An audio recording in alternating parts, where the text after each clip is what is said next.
Hello friends, எல்லோரும் எப்படி இருக்கீங்க? கண்டிப்பாக நல்லா இருப்பீங்கன்னு நம்புகிறேன். ஆக்சுவலி இதில் நம்ம வந்து சேது சாரோட சண்டே எபிசோட் தான் பார்க்க போகிறோம். இதை பற்றி நான் ஆல்ரெடி ஒரு 3 ஸ்பெஷல் வீடியோ போட்டிருப்பேன். ஆனால் முக்கியமான கண்டென்ட்ஸ்லாம் எடுத்து ஸ்பெஷல் வீடியோ போட்டுட்டேன். இப்போ ரெகுலராக வந்து அது மிச்சம் அதில் இன்னும் ஒரு வீடியோ போடணும். நான் முக்கியமான கண்டென்ட்னா அந்த திருட்டு பிரியாணி. அது இல்லாமல் அப்போ ரெகுலராக எபிசோட் எப்படி ஸ்டார்ட் ஆச்சுன்னு ஒரு ஜஸ்ட் லைக் ஒரு ரிவ்யூ மட்டும், அவ்வளோதான். அவள் முக்கியமாக வந்து 3 ஸ்பெஷல் வீடியோ போட்டிருக்கேன். பார்க்காதவங்க அதை போய் பாருங்கள். அதுவும் சண்டே எபிசோட் ரிலேட்டட் போட்டுறது தான் 3மே. ஓகேங்களா? கொஞ்சம் அதில் எலாபரேட் பண்ணி பேசியிருப்பேன். இப்போ வந்து பார்த்திங்கன்னா சேது சார் வந்து இதில் பார்த்திங்கன்னா சேது சார் என்ட்ரி வித் என்ன சொல்கிறது, நீடில் அண்ட் த்ரெட் அப்படின்னு தான் சொல்லணும். ஊசியோடையும் நூலோடையும் வந்தார். அதாவது பொம்மையை ஒன்று கையில் வச்சுக்கிட்டு பொம்மை டாஸ்க் பற்றி தான் பேச போகிறாரு அப்படிங்கிறத நம்மளுக்கு வந்து சிம்பாலிக்காக சொல்கிறதுக்காக ஒரு பொம்மையை ஒன்று அது பிச்சு வச்ச மாதிரி 2 பார்ட்டாக இருக்கும். அந்த பொம்மை தலை ஒன்று உடம்பு ஒன்றுன்னு. ஸோ வந்து நீங்கள் எனக்கு வந்து சரியான ஆன்சர் கொடுக்கல, சுற்றி விட்டீங்க, இல்லை எனக்கு அந்த ஆன்சர் வந்து சாட்டிஸ்ஃபைங்காக இல்லைன்னா நான் பொம்மையை தைக்க ஆரம்பிச்சிடுவேன் அப்படிங்கிற மாதிரி வரும்போதே வந்து வருவார். அப்போ வந்து எப்பயுமே சொல்கிற ஒரு செல்லங்களை பார்க்க போகலாமா அப்படின்னு சொல்கிறதே வந்து உள்ளே இருக்க ரவுடி செல்லங்களை பார்க்க போகலாமா அப்படிங்கிற மாதிரி தான் ஆரம்பிப்பார். ஸோ உள்ளே வந்து அதை சொல்லிடுவார், நீங்கள் சுற்றி விட்டிங்கன்னா இந்த பொம்மையை நான் தைக்க ஆரம்பிச்சிருவேன்ப்பா, என்னால் கேட்குற அளவுக்கு பொறுமை இல்லை அப்படிங்கிற மாதிரி ஒரு மாதிரி தான் ஆரம்பிப்பார். அதுக்கேற்ற மாதிரி ஆரம்பித்ததா பவித்ரா. அது நம்ம அதை வந்து சேது சார் ஸ்டிச் செய்த பொம்மை பவித்ரா அப்படின்னு, ஏன்னா பவித்ரா கிட்டேருந்து ஆரம்பிப்பார் அந்த டாஸ்க்கை. நம்ம பொம்மை டாஸ்க் எப்படி போச்சு, அது என்ன அதோட கான்செப்ட் அப்படின்னும் போது மற்றவங்களை சேவ் பண்ணுறது தான் சார் கான்செப்ட் அப்படின்னு சொல்லி ஆரம்பித்து அவங்க பல்ப் வாங்கின மூமெண்ட்ஸ் எல்லாம் வந்து நான் ஸ்பெஷல் வீடியோவாக போட்டிருக்கேன். பவித்ரான் அப்படின்னு ஸ்பெசிஃபிக்காக போட்டு பார்க்காதவங்க அது போய் பாருங்கள். ஸோ பவித்ரா தான் அந்த பொம்மை டாஸ்கில் ரொம்பவே வந்து பிளான் பண்ணி ஸ்ட்ராட்டஜியோடு விளையாடி இருப்பாங்க. அதை வந்து சேது சார் வந்து நல்லாவே அட்ரஸ் பண்ணியிருப்பார். ஆனால் அங்கே நடந்த அந்த ஃபிசிக்கல் வயலன்ஸ் அந்த விஷயத்துக்கு நடுவில் இவங்க பண்ண இந்த என்ன சொல்கிறது, ஒரு ஸ்ட்ராட்டஜியான பிளேயை யாரும் அவ்வளோவா கவனிச்சிருக்க மாட்டாங்க. இதை வந்து இந்த இடத்துல அவர் அட்ரஸ் பண்ணி உங்களில் இருக்க ஒரு பொண்ணு இந்தளவு கேம் ஆடி இருக்கு, நீங்கள் கவனிச்சிங்களா அப்படின்னும் போது ஆனந்தி எழுந்து 4 பேர் அவுட் பண்ணாங்க சார் பவித்ரா அப்படின்னும் போது 16 ரவுண்டில் 4 பேர் இல்லாமல் அது 5 பேர் அப்படின்னு சொல்லுவார் சேது சார்.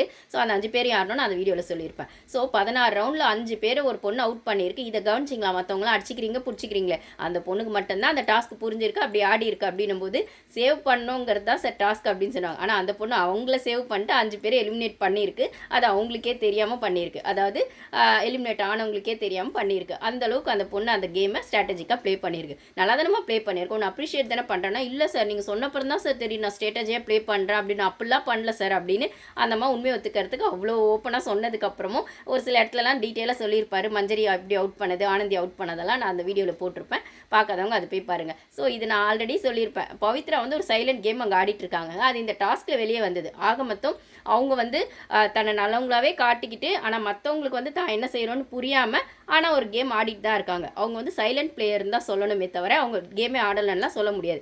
இதில் பவித்ரா தர்ஷிகா வெஸ் பவித்ரான்னு எடுத்தால் தர்ஷிகா ஓவராலே அவுட் ஆகிட்டாங்க, ஒன்றுமே இல்லை இப்போ அவங்க அந்த பிபி ஷோவில்.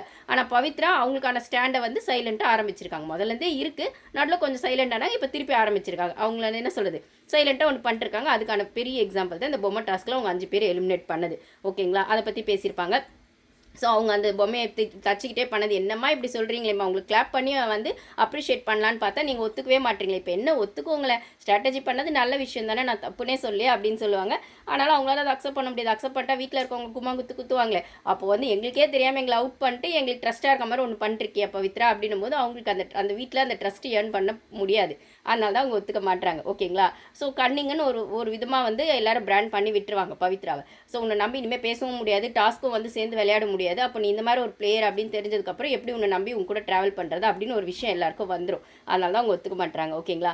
இது ஒன்று. அப்புறம் அன்ஷிதா வந்து ஜாக்லின் மேலே கொட்டின வன்மத்தையும் வந்துட்டு அது என்ன அவங்க ஆடினா கேமு நீங்கள் ஆடினா என்னது, நீங்கள் ஆடினா கேம் அவங்க ஆடினா தப்பா, அப்போ அது பதில் சொல்லுங்கள் அப்படின்னு சொல்லி கேட்கும்போது திருப்பியும் தைக்க ஆரம்பிச்சிருவார். இல்லை சார் நான் அப்படி சொல்லலை சார், அப்படி இப்போ என்ன தான் சொல்ல வரீங்க, அப்போ நீங்கள் அவங்க மேலே காட்டின தப்பு தானே, அப்படி ஜாக்லின் ஏன் தப்புன்னு சொன்னீங்க, அவங்க ஆடினதும் கேம் தானே, நீங்கள் பண்ணது சரின்னா அவங்க பண்ணது சரி தானே அப்படின்னு சொல்லும்போது அப்புறம் வேறு வழி இல்லாமல் இவங்க தைக்க ஆரம்பித்தோன்னே அன்ஷிதா முகமே மாறிடும். இந்த இடத்துல ஜாக்லினுக்கு சப்போர்ட் பண்ணி இந்த விஷயத்தை அட்ரஸ் பண்ணுவாங்க அப்படிங்கிறத நானுமே கூட எதிர்பார்க்கல. வீக்கெண்டில் இதெல்லாம் போய் அட்ரஸ் பண்ண போகிறாங்களா, வெறுமனே 3 பேருக்கும் வந்து கங்க்ராட்ஸ் மட்டும் சொல்லிட்டு விட்டுருவாரு அப்படின்னு ஏதோ அதிசயமாக அட்ரஸ் பண்ணி விட்டுட்டாங்க. இந்த வாட்டி ஜாக்லினுக்கு வந்து அட்ரஸ் பண்ணி அப்புறம் ஜாக்லினையும் ஃபஸ்ட்டு சேவ் பண்ணதெல்லாம் பெரிய விஷயம். அது அன்ஷிதா நிற்க வச்சு கேள்வி கேட்டதெல்லாம் இந்த இடத்துல எனக்கு ஒன்று மட்டும் கன்ஃபார்ம் ஆகுது, அப்போது விஷாலை வந்து நேரடியாக கேள்வி கேட்கறது இல்லை, ஆனால் விஷாலுக்கு சப்போர்ட் பண்ணி விஷால் கூட நிற்கவங்களுக்குலாம் கண்டிப்பாக ஆப் கன்ஃபார்ம் அப்படிங்கிறது தெரியுது. அப்படி தான் இப்போ அன்ஷிதாவும் வாங்கினாங்க. இதுக்கப்புறம் அவங்க விஷால் பேச்சை கேட்டு இன்ஃப்ளூயன்ஸ் ஆவாங்களா, இல்லை ஆனந்தி பேச்சை கேட்டு இன்ஃப்ளூயன்ஸ் ஆவாங்களா அப்படின்னு ஒன்று இருக்கு இல்லையா? ஸோ அது வந்து என்ன சொல்கிறது, இதுக்கு மேலே அவங்கவுங்க டிசைட் பண்ணிக்கணும் எப்படி கேம் ஆடணும் அப்படிங்கிறது. இது ஒன்றாச்சா? அப்போ அன்ஷிதா வந்து பல்ப் வாங்கிட்டு இல்லை சார் ஜாக்லின் சரிதான் சார், ஜாக்லின் சரிதான் சார். அதுக்கப்புறம் பிரேக்கில் போய் 2 பேரை ஹக் கொடுத்து சரி பண்ணிக்குவாங்க. ஜாக்லினும் அன்ஷிதாவும். எப்படி பார்த்தாலும் அந்த கோல்டு வார் இருக்கும். பட் ஆனால் அப்போதைக்கு சரி பண்ணிட்டாங்க அப்படின்னு தான் சொல்லணும். இது ஒரு பக்கம் ஆச்சு. இதுக்கப்புறம் வந்து பார்த்திங்கன்னா இதில் எவ்வளோ பேராக ஸ்ப்ளிட் ஆனீங்க, எத்தனை குரூப் இருந்தது அப்படின்னு கேட்குற பட்சத்தில் முத்து எழுந்து சொல்லுவார். முத்து, சாச்சனா, தீபக், ஆனந்தி, ராணவ், மஞ்சரி இவங்க 6 பேரும் ஒரு குரூப். இது என்ன குரூப்னு கேட்டால் இது ஆதரவற்றோர் அணியா, இது ஆதரவற்றோர் குழுவாம். அதான் அவர் சொல்லுவார் சேது சார், ஒருத்தருக்கு இவ்வளோ பேரை ஒருத்தருக்கு ஒருத்தர் சப்போர்ட்டாக இருந்துட்டு ஆதரவற்றோர் குழுவாம். பேர் எப்படி வச்சுருக்காங்க பாருங்கள், அது அப்படி தான் வச்சுருக்காங்க. என்ன பண்ணுறது, நம்ம நம்பித்தானே ஆகணும். அதுக்கப்புறம் வந்து பார்த்திங்கன்னா இன்னொரு 6 பேர் எழுந்துக்குவாங்க. அவங்க யாருன்னு பார்த்தா அவங்க தானாக சேர்ந்த கூட்டமாக, அது நிஜமாக தானாக சேர்ந்த கூட்டம் தாங்க. யாருன்னு பார்த்தா நிஜமாக அவங்களுக்கான தானாக ஒரு கேமை தானே ஆடிட்டுருக்காங்க. கேம்குள்ளே இருக்கிற அவங்க ஸ்ட்ராட்டஜி வேற இல்லை. அதுதான் யார் பார்த்திங்கன்னா அந்த அருண், விஷால், சத்யா, அந்த ஜால்ரா குரூப் தான். அருண், விஷால், சத்யா, அன்ஷிதா, தர்ஷிகா, சிவா. இவங்க இதில் சிவா சேர்ந்துக்குவார். ஸோ இவங்க 6 பேர் தனி. அப்புறம் கோவா கேங் நம்மளுக்கே தெரியும் 6. அப்போ கோவா கேங்குன்னு சொல்லும்போது ரஞ்சித் எழுந்து நினைக்குவார். ரஞ்சித் நீங்கள் என்ன இப்போ கோவா கேங்கில் சேர்ந்தீங்க அப்படின்னு சொன்னால் அந்த ஃபஸ்ட் ரவுண்டு ஃபவுல் ஆகும் இல்லைங்களா. அதாவது ஜாக்லின் வந்து ரஞ்சித் கிட்ட போய் ராணுவ பொம்மையை இது தர்ஷிகா பொம்மையை கொடுத்துட்டு ராணுவ பொம்மையை வாங்கிட்டு அது ஒன்று பண்ணுவாங்க இல்லைங்களா. அதனால் அவரே நினச்சிட்டாரு கோவா கேங் அப்படின்னு சொல்லிட்டு.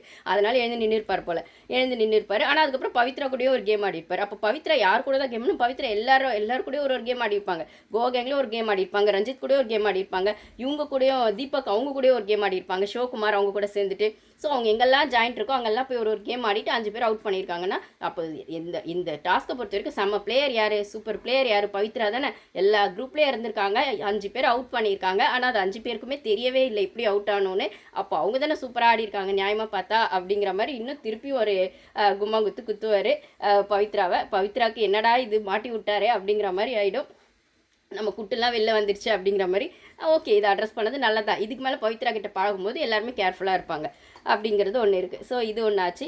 இதில் வந்து விஷால் சொன்னது தான் பெரிய காமெடி. விஷால் வந்து சொல்ல எனக்கு கேம் எப்படி இருந்தது கேம் விஷால்னா, எனக்கு கேமே புரியல சார். ஃபஸ்ட்டு டே நாங்கள் ஒன்றுமே பண்ணல. ஃபஸ்ட்டு டே இவங்க ஜாக்லின், அன்ஷிதா, மஞ்சரிலாம் வந்து அந்த 3 பேரும் வந்து அவ்வளோ ஸ்டபனாக இருக்கும்போது அந்த கேம் இப்படி தான் பண்ணும் போலன்னு எங்களுக்கு புரிஞ்சு அப்புறம் தான் சார் நாங்கள் கேம் ஆடவே ஆரம்பித்தோம். செகண்ட் டே தான் சார் அன்ஷிதா அவங்க கூடலாம் சேர்ந்து கேம் ஆடினோம்னா முத்து சொல்லுவார், இல்லை சார் அவனுக்கு ஃபஸ்ட் டேவே கேம் புரிஞ்சிச்சான். ஃபஸ்ட் டேவே என் பொம்மை எங்கன்னு தேடிட்டு இருந்தா, என் பொம்மை அவன் கையில் தான் சார் இருக்குது, எங்கே இருக்குன்னு பார்த்தா. அதுக்கப்புறம் என் பொம்மையை கூடுறான்னு கேட்டால் என் பொம்மை எங்கே இருக்குன்னு தேடி உள்ள வை, அதுக்கப்புறமா உன் பொம்மையை தரேன்னு சொன்னான் சார். அதுக்கப்புறம் நான் அவன் பொம்மையை தேட அதுக்கு ஒரு ஆளை பிடிச்சி குழுவை வச்சு அதுக்கப்புறம் தான் சார் என் பொம்மையை வச்சு. அவனுக்கு புரியாமலாம் இல்லை சார், ஃபஸ்ட் டேவே புரிஞ்சிச்சு சார் அப்படின்னு. அப்போது நீங்கள் விஷால் இவ்வளோ புரியாமல் தான் பண்ணீங்களா விஷால்னா, ஆமாம் சார் அப்படின்னு திருப்பி ஒத்துக்க மாட்டார் அவர். அப்போ வந்து அதுக்கப்புறம் அதே மாதிரி தர்ஷிகா ஒரு பொம்மை யாருமே எடுக்கலை அப்படிங்கிற பஞ்சாயத்து. அப்போ அந்த ஃபவுல் கேம் ஃபஸ்ட் ரவுண்டில் தான் இருக்கும். ஓகேங்களா. அப்போ இவ்வளோ பஞ்சாயத்து ஆனதுக்கப்புறம் உங்களுக்கு வந்து அது தெரியல அப்படிங்கிற பட்சத்தில் கேட்பாங்க.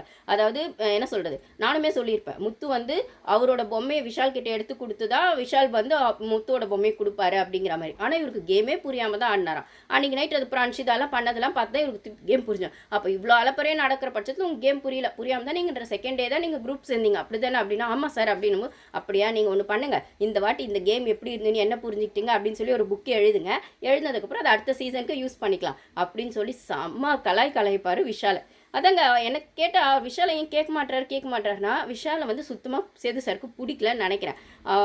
அவர் விஷால் எழுந்து நின்று பேசுகிற பாடி லாங்குவேஜ் நானே 2 முன்னாடி சொல்லியிருப்பேன், ரெஸ்பெக்டே இல்லாமல் பேசுகிறாரு. உங்க டிஃப்ரென்ஸ் ஆஃப் ஒப்பீனியன் இருக்கலாம், அது ஓகேங்க. பட் ஆனால் வந்து எழுந்து நின்று பேசுகிற விதமோ அந்த பாடி லாங்குவேஜோ அந்த புஷ்பா மாதிரி ஷோல்டரை இது பண்ணி பேசுறது, ஒரு மாதிரி ஒரு மாதிரி கேட்டுட்டு பேசுறது, அப்படிலாம் அவர் எதிர்க்க நிற்கிற ஒரு ஹோஸ்ட் அப்படிங்கிற ரெஸ்பெக்டே இல்லாமல் அவர் காட்டுற அந்த ஒரு பொறுப்பில்லாத அந்த ஒரு விஷயமும் மரியாதை இல்லாமல் அவர் நடந்துக்கிற விஷயமும், உங்ககிட்ட எனக்கு பேசுறதுக்கு எதுவும் இல்லை அப்படின்னு நம்ம யாரையாச்சும் இக்னோர் பண்ணுவோம்ல, பேசி திட்டி இக்னோர் பண்ணுறதுல கூட ஒரு உரிமை இருக்கும். உங்ககிட்ட எனக்கு உரிமை இருக்குது அதனால சொன்னேன், அதனால சண்டை போட்டேன் அப்படின்னு. ஆனால் உங்ககிட்ட பேச நீ எல்லாம் ஒரு மனுஷனா, உங்ககிட்ட பேச எனக்கு எதுவுமே இல்லை அப்படின்ட்டு நம்ம அந்த இடத்த விட்டு இக்னோர் பண்ணிட்டு போவோம் பார்த்தீங்களா. அப்படி ஒரு ஆளாக தான் வந்து விஷாலை வந்து அவர் பார்க்குறாரோ என்னமோ அப்படின்னு எனக்கு தோணுது. அதனால் வந்து சட்டே பண்ணுறது இல்லை விஷாலை. அப்படியே இன்றைக்கி வந்து கேட்டே ஆகணுன்றதுக்காக கேட்குற இடத்துல அவர் ஒரு செம்ம கலைச்சி விட்டார். புக் எழுது அப்படிங்கிற அளவு செம்ம கலை. விஷால் முகமே மாறி போச்சுன்றதை விட செம்ம இதுவும் தெரிஞ்சுது அந்த முகத்தில், என்னடா இப்படி அசிங்கப்படுத்திட்டாரு அப்படிங்கிற மாதிரி அந்த ஒரு விஷயம் தெரிஞ்சுது அவர் முகத்தில். மேபி சேனல் விஷாலை சேவ் பண்ணலாம். ஆனால் ஹோஸ்ட் பண்ணுறவங்களுக்கு நம்மமே கமல் சார் எபிசோடில் நிறைய பேர் பார்த்துருக்கோம், அவர் முகத்தில் காட்ட மாட்டார் அவருக்கு யாரை பிடிக்கலன்னு. ஆனால் ஒரு சில கவுண்டர் அவர் கொடுக்கும்போது நம்மளுக்கு தெரியும் அவருக்கு இவங்களை பிடிக்கல அப்படின்னு. அந்த வகையில் ஆக்சுவலாக பார்த்தா பர்சனல் வெஞ்சன்ஸும் அந்த பிடிச்சது பிடிக்கலன்ற பார்ஷியாலிட்டி காட்டக்கூடாது, ஹோஸ்ட் தான். இருந்தாலும் அவங்களும் மனுஷங்க தானே. அப்போ அந்த எமோஷன்ஸ் பேசும்போது ஒருத்தங்கிட்ட சிரித்து பேசும்போது பொய்யா சிரித்து பேசுறதுக்கும், இல்லை அந்த கோவமாக ஒரு விஷயத்தை அட்ரஸ் பண்ணோன்னாலுமே அந்த கோவத்தை அவங்களா கிரியேட் பண்ணி அந்த கோவத்தை கேட்கறதுக்கும், இல்லை நிஜமாவே உள்ளுக்கு இருந்து அந்த கோவம் வரத்துக்கும் அந்த டிஃப்ரென்ஸ் அந்த ஃபேஸ் எக்ஸ்பிரஷனில் தெரியும். நீங்கள் விஷால் கிட்ட சேது சார் பேசும்போது பார்த்தீங்கன்னா வேறு வழியே இல்லை, இவனா இங்கே ஒரு கண்டஸ்டன்ட், இவனை அட்ரஸ் பண்ணி தான் ஆகணும்னா பண்ணி தான் ஆகணும் அப்படிங்கிற மாதிரி தான் பேசுவாரே தவிர, மற்றபடி அவர் விஷால் கிட்ட பேசுகிற அந்த ஒவ்வொரு சுச்சுவேஷனையும் அவர் அவாய்ட் பண்ணுறதை நம்மளால் பார்க்க முடியும். இன்றைக்குமே அப்படி தான் வேறு வழி இல்லாமல் பேசினார். ஆனால் அந்த இடத்துல ஒரு கலாய்ச்சி விட்டு செம்மையாக அசிங்கப்படுத்திட்டார். என்னது பட்டிய குமார்னு ஏதோ சொல்லுவாங்களே காமெடி, அப்படி தான் ஆயிடுச்சு விஷால் கதை. அதாவது புரியவே இல்லைன்னு அவ்வளோ ஸ்டபனாக பேசும்போது சரி ஓகே நீங்கள் புரிஞ்ச வரைக்கும் ஒரு புக் எழுதுங்க, அதை அடுத்த சீசனுக்கு யூஸ் பண்ணிக்கலாம் அப்படின்னு சொன்னதெல்லாம் வேறு லெவல் கலாய்ங்க. ஓகேங்களா, இந்த மாதிரி ஆச்சு. அதுக்கப்புறம் அப்படி பவித்ரா செம்மையாக கேம் ஆனாங்கன்னு சொல்லி ஒரு கிளாப்ஸும் பண்ணி விட்ருவாங்க. இதுவாச்சு. இதுக்கப்புறம் நம்ம நெக்ஸ்ட் எபிசோடில் பார்த்தீங்கன்னா அந்த திருட்டு பிரியாணி பற்றி பேசலாம். Okay guys, thank you.